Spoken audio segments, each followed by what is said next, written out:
All right, everybody. Cornelius Jones, 10-Minute Investing. We are back again. Welcome to the channel if you're a new subscriber. Appreciate everyone who's liking, sharing the videos, all that good stuff. Today, we have some very important things to talk about. In light of Judge Torres' decision, what are the reasonable expectations now for an XRP mooning in value this year in 2025? That's what we're about to get into. But right before that, just want to let you know very quickly, if you are interested in finding out more information, need more information about Cryptex contracts, there is a link in the description that will take you to a Zoom meeting that will give you every single thing you need to know. So find out more information in the description. Our private Discord group meets next Tuesday. And right now, Money Monday is going to be reserved for all my Cryptex promoters. So look forward to the links that I will be posting in the Patreon app and on the YouTube channel for all those updates for those meetings. All right, now let's get on with this. We're looking at what Stuart Alderati said, and then we're going to look at basically a possible it's a fork in the road. It's a two-way street. It's a fork in the road. Which road are they going to take? We're going to find out. We don't know, but we're going to examine both sides. So let's get into it. So Stuart Alderati says, with this, the ball is back in our court. The court gave us two options: dismiss our appeal, challenging the finding on historic institutional sales, or press forward with the appeal. Stay tuned. Either way, XRP's legal status as not a security remains unchanged. In the meantime, it's business as usual. All right. So he highlighted here very importantly that the historic institutional sales is what they're challenging. That's it. Has nothing to do with today's sales. During this court case, the entire time, Ripple never stopped selling XRP to institutions. Let that sink in, people. Ripple never stopped selling XRP to institutions. Even here in the United States, the SEC even complained about it in one of their filings. Okay, it was deemed that those historic sales that they made violated securities laws, so they had to sell XRP in a different way. That's all that happened. Okay, so understanding that, let's look at the first option, number one, which I think the majority of people probably want. That is, they dismiss their appeals and Ripple just pays the fine and just accepts the injunction. The injunction that simply says, don't break the law, right? If we get that, then it's over. They just got to accept that and we move forward. That would be the fastest way to end these things. Understanding that an injunction with Ripple that just says don't break the law, that should not stop Ripple, that will not stop anything Ripple wants to do with XRP. And that will not stop utility-wise and XRP's function around the globe. It won't stop anything. However, it may affect a few investors who have a misunderstanding about what the injunction is all about. And that's why, for even further market clarity, we're going to need the SEC in this situation.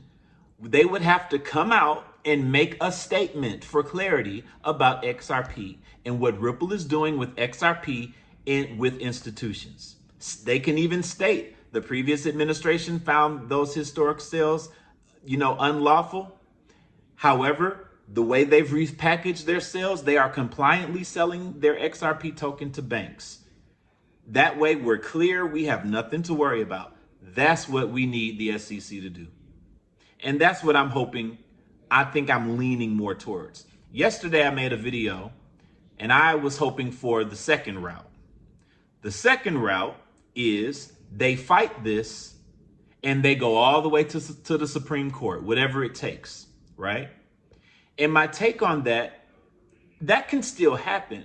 It's just going to depend how important is this injunction to Ripple. Do they just want to be stricken from this title of injunction on their record, period? Do they want to do that? Is that important to them? Or is it important to them to sell XRP in the way they used to? If that happens, it would have to play out in the court of law, because currently today, the way they used to sell is currently against the law. They would need the Supreme Court to say, no, that's not against the law. How important is that to Ripple? I would imagine that it's not that important, but it may be. And if they decide to go that route, some of the, a lot of people are believing that the lawsuit won't be over till 2026, maybe as late as 2027. My take on that is, given the fact, if the SEC was still fighting Ripple, then yeah, that would most likely be the case. But given the fact that the SEC and Ripple are now on the same page, you would think that all those, remember all those delay tactics that we had to go through from the SEC in the beginning? Well, all that will be over in today's atmosphere. So even if they did have to proceed, the situation would probably get tied up a lot faster than usual, given the fact that Ripple and the SEC have reached a settlement agreement, right? So one would just take longer and would press the coil even further, and one would just happen quicker. Which one is best? Which one would you rather? Which one do I rather? Which one do I think is going to happen? I think I'm leaning more towards, let's get it done quicker. I think I'm leaning more towards that now, because here's the thing. Regardless, whichever road plays out, there's one thing that will remain constant, and that's utility. The utility of XRP will not be stopped, and it will gain its traction regardless of the road we take. So given that, even if it's sooner, we can go, and then boom, SEC, because they made that statement. Now, if it happens sooner and we don't get a statement from the SEC, that's gonna be tough. We need the SEC to come out and we need the current administration to come out and say what they believe about XRP, and that would be done in court. We can't help but to get statements in court, because this second court, they're not just gonna be able to skate over the issue like they were trying to do with Judge Torres. Nah, they're gonna have to talk about why they don't see it the way they used to. You understand? So here's what I think is gonna happen. I think they're going to dismiss the appeal. I'm leaning towards that, because that's what they were already trying to do, right? So it seems reasonable and logical that that's what they would do. Remember, Ripple would have never appealed had not the SEC appealed, right? They would have just ate that fine. Forget it, whatever, right? As long what they want is the clarity for XRP, and the SEC can make a statement giving them that. So let's get this thing over with. That's what I'm pulling for.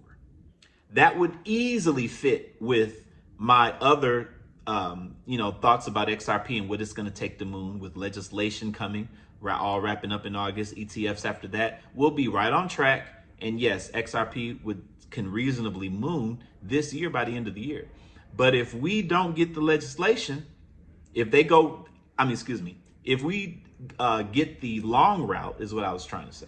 If they take the long route and they want to fight this, what's going to happen? Well, it's not that XRP can't moon because of this, because here's what you have to understand.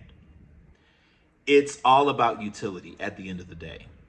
And if we get some type of situation where legislation gives the banks the clarity that they need, even while the lawsuit is still pending,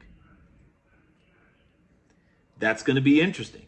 And even though the lawsuit won't be over, we'll be reading the dockets, right? We'll be reading the filings, and all it's going to take is one filing from the SEC, given their new vision on XRP.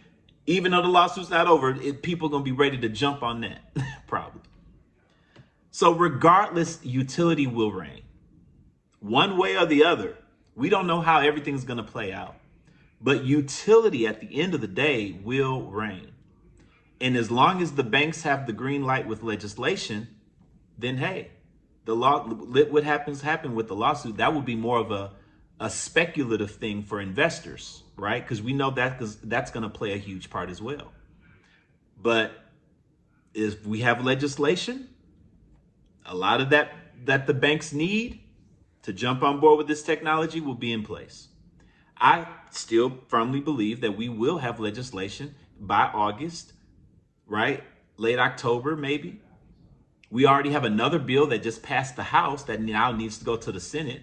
Another blockchain bill that just passed. So that can happen. Whatever happens, people, I'm not worried. We just got to sit and wait and see what happens. So XRP has its clarity as a non-security. Ripple has its clarity. They can go forth selling XRP. But SEC needs to clean up some misunderstandings and make some definitive statements, just like the last regime did. That's what they need to come out and do. Will it happen in court? Will it be on Fox NBC? Well, I don't know. I'd love to see it on Fox NBC after a dismissal of some settlements. But we'll see what happens. What we know is going to happen is we are going to be very wealthy very, very soon. Whether that very, very soon is the end of 2025 or going into 2026, I know between 2025 and 2030 for sure, we should be at a $10,000 XRP. That's what I believe. Sometime between now and 2030. My mind is made up with that at this point, and I have not seen or heard anything that causes me to believe any different at this point. So we will continue to watch the show because that's what a lot of y'all believe is just the show. And I get that sentiment. I do. I get it. I think it's a little of both. I'm a little I have some conspiracy theories myself, but when it all plays out, it's going to play out in our favor. It's your boy Cornelius Jones, 10-Minute Investing. I'm going to holler at you guys on the next video. Y'all have a blessed one. I'll see you soon.